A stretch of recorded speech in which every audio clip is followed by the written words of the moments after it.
ایک बूढ़ी औरत मस्जिद के सामने भीख मांगा करती थी। एक शख्स ने उससे कहा कि माई, आपका कोई कमाने वाला नहीं है, आप हर रोज़ यहाँ भीख मांग रही होती हैं। उसने कहा, मेरा शोहर फौत हो गया है, बेटा है लेकिन वो बैरून मुल्क पढ़ाई करने गया हुआ है। जाते वक्त उसने पैसे दिए थे, चंद दिन तो मैंने वो इस्तेमाल किए, अब वो ख़त्म हो गए हैं, तो अब मैं भीख मांगने पर मजबूर हूँ। उसने कहा, वो वहाँ से आपको कोई पैसे वगैरह भेजता नहीं है? उसने कहा, हर महीने एक रंगीन कागज़ मेरे पास पहुँचता है।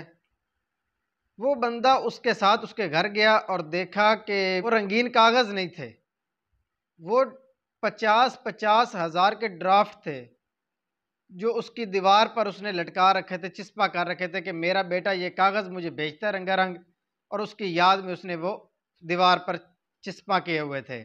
अब अनपढ़ होने की वजह से बूढ़ी उसकी कीमत को नहीं जानती थी।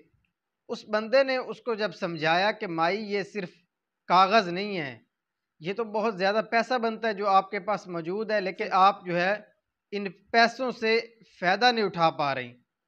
औरत हैरान भी हुई और खुश भी हुई कि मेरे पास इतना पैसा मौजूद है, और दुखी भी हुई कि मैं इतना पैसा होने के बावजूद जो है वो भीख मांगती रही हूँ।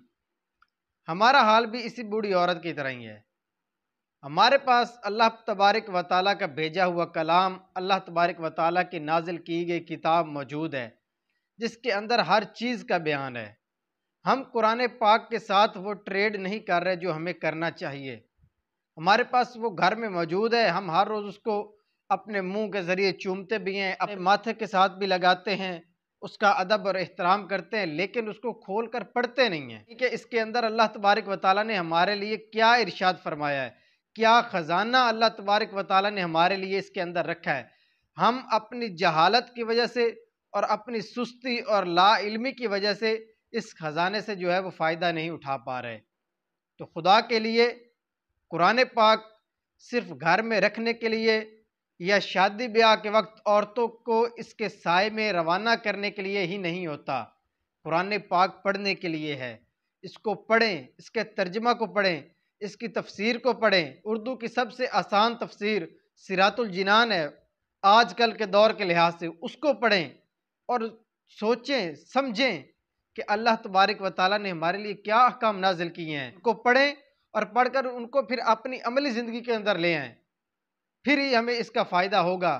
वरना कुरान पाक घर के अंदर रखना भी बरकत है, वो बरकत तो नसीब होगी, लेकिन उसको पढ़कर उसके तर्जमे को, उसकी तफसीर को, अल्लाह तबारक व तआला के नाजिल करदा अहकामात को समझकर ज़िंदगी गुजारने में जो बरकत और फ़ायदा है, वो हमें हासिल नहीं होगा। खुदा के लिए कुरान पाक खोलें, इसको पढ़ें, इसकी ज़ियारत करें और इसके अहकामात पर अमल करके ज़िंदगी बसर करने की कोशिश करें। फिर ही हमें अल्लाह तबारक व तआला के इस भेजे गए कलाम का फ़ायदा हासिल होगा।